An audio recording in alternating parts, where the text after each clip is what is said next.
Hey guys, so last week my picks broken sweat, the Broncos won, so that's okay. Did you guys know that Jamal Charles led the league in non-quarterback fumbles for like half of his career? I personally think it's the half with the Chiefs offense on it, but no, I have no problem with the Lions, but you know, we play you this week, so I have to give you some shit. Now Stafford, he's been more hit or miss for Detroit than RoboCop movies. And it's not just the line. The whole Lions offense has looked completely out of sync. Even Calvin Johnson only had 2 catches in the very first game. Of course, their running back is struggling without a competent line, but I think Abdullah might be their 6th pick feature back in 4 years. It's like Detroit is like combing through old collegiate talent pools looking for the reincarnated spirit of Barry Sanders. Gary Kubiak's used to having his quarterback throw pick sixes. He needs to remember he isn't coaching Matt Schaub anymore. Peyton's arm strength may not be what it used to be, but he could toss the ball underhand to our receivers and still get it there. I have no qualms about Peyton myself. After getting knocked around by our defense, Matt Stafford should be in a very giving mood. He's already donated 3 footballs to opposing defenses. As you may notice, I'm not too worried about the Lions. They have some firepower, but with all their issues and no defense to speak of, I feel pretty confident that Denver can handle them. I was happy, very happy, with how the offense adjusted after their slow start. This is what I had been envisioning ever since Kubiak was brought on the team and announced head coach. Throw the running game right at them, straight out the gate. Anyway, and then let Peyton slip into his old, varsity jacket when things get close. Wade. Ooh. Wade Phillips has been rocking the defense. Defense pouring all over the place. Defense pouring, give it up. It's so awesome. I love our defense. Everyone is in love with you, Wade. A lot of people are hot up on our defense, and they're all wondering where the hell we came from. Just when did the Broncos defense get so damn scary? Nope. Denver has had immense talent on defense for the past 4 years, past 3 years specifically. We just finally have someone who knows what they're doing. That's what was so just frustrating about Del Rio and Fox, because we had one of the best defenses and it was just always on the precipice and always on the cusp. So O-line, O-line, hoping for some improvement, hoping for them to gain some footing and gain some confidence. Now don't get me wrong, it'll still be work. The guys on the Lions defense, they get paid too, and they gotta eat too. But I feel like those offensive struggles will just break under our defense. I hope to also see a little offensive improvement for our team as well, but that really won't be necessary. Why? Because the Lions have basically become Ted Nugent, the Motor City madman. Really underrated back in the day, but kind of just embarrassing to watch now. Broncos win 28-14. Julio Jones is going to lead the league in like every statistical category this year. He's just having one of those sensational starts.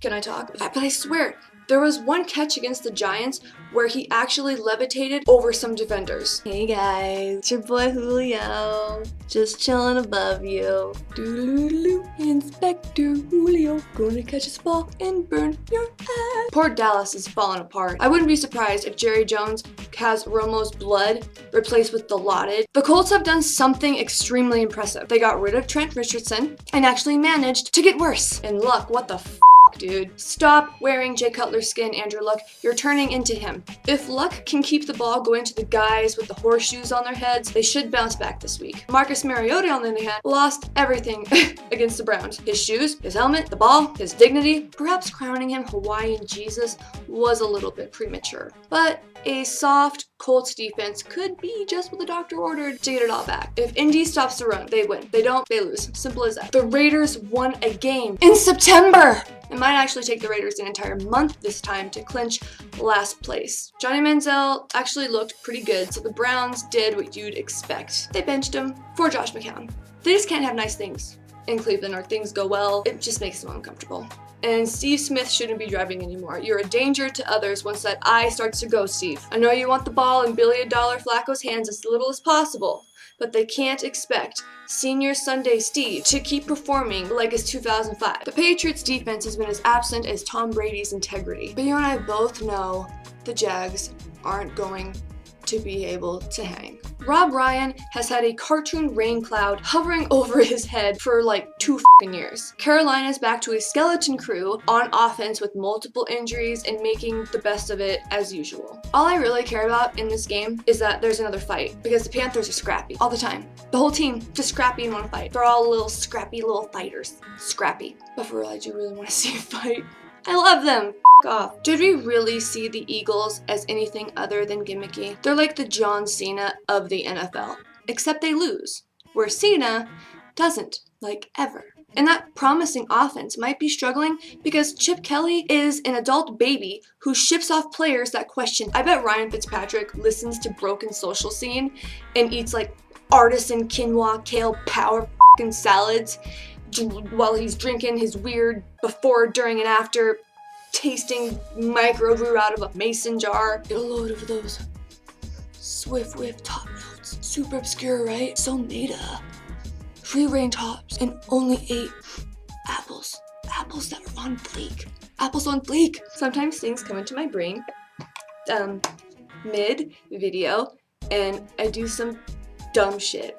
DeMarco Murray needs to start f***ing with his teammates' wives again or something. And even Sam Bradford's dazzling dead shark eyes are no match against the Jets' big nasty linemen. Tampa Bay began showing the hallmarks of a Lovie Smith defense, but tackles aren't gonna get you anywhere. Did you know Phillip Rivers has 7 kids? His philosophy on protection seems to have spread to his offensive line. If you're going to hit Rivers, please focus on his face. That way, when he gives that whole white boy brow furrow on the sidelines with his mouth all, because he believes directly staring into the Californian sun helps his sperm count. That way, then when he does all that, we can see some bruises and minor cuts on that Sam Worthington ripoff looking fucking face. Minnesota's playbook is 3 things. Hand the ball to Adrian Peterson. Pass the ball to Adrian Peterson. Hand the ball to Adrian Peterson again. Expect more of the same this week to keep Rivers on the sidelines thinking about conceiving his next kid. Le'Veon Bell puts the blunt down and returns to the field this week, which is bad news for the Rams, who will already have their hands full with Big Ben and Antonio Brown. So maybe they can convince Le'Veon Bell that their turf is made of grass and encourage him to smoke it. As for the Rams, apparently the only team they can beat anymore is the Seahawks. So in San Francisco's defense, Carlos Hyde was out for the game, which left it all on, sorry I have an itch, all on the shoulders of Colin Kaepernick. David Johnson. Kid touched the ball 9 total times, has 250 yards and 2 touchdowns. I think that kind of offensive explosion in the entertainment world wins you a Kardashian. Rex Ryan talked about the Patriots, and all he ended up doing was putting his foot in his mouth. Proverbial foot, but you know he still loves that shit. Tyrod Taylor threw 3 picks and was sacked 8 times. By the way, Bills, let's have a chat. You really disappointed me in the entire world last week by not beating New England. I think you'll rebound here, but we're not on speaking terms right now. Big ups to Cam Chancellor putting aside a contract dispute to come back and help his ailing team. Real team player, that Cam. Chicago is left to wonder if Cutler's injury is a blessing or not. For those of you who can't understand the strangeness that are the Chicago Bears, let me offer you some insight. You know how bad you think Jay Cutler is? Got it? Okay. It's absolutely right, and he's still the best quarterback the Bears have ever seen. Jimmy Clausen's rat face is all attitude, but it's only a matter of time before he gets confused and starts gnawing on a football in the middle of the field out of absolute fear. So I have it on pretty good authority that any self-respecting Bears fan absolutely hates the Chicago Bears this year. So for the Chiefs to have a chance, Jamal Charles has got to keep the ball in his hands. Maybe they could try super glue, or perhaps Alex Smith could throw a touchdown pass to a receiver? Nah, he's not interested in anything like that. In the absence of Jordy Nelson, the new electrifying, unbelievable receiver to step up for Green Bay is James Jones! A man cut by 2 teams. At this point, I could play wide receiver for Aaron Rodgers, and I'd look like Jerry Rice and Lynn Swan's genetic clone with God mode on. Just kidding, I'd be killed instantly. Instantly. Dead. Bye. Alright guys, thank you for watching. I'm Christina Quattrone for BookieSmash.com. Check it out. Follow me on Twitter at YesWhatISayGoes so we can have fun little exchanges back and forth during game time. I love tweeting during game day. It's my favorite.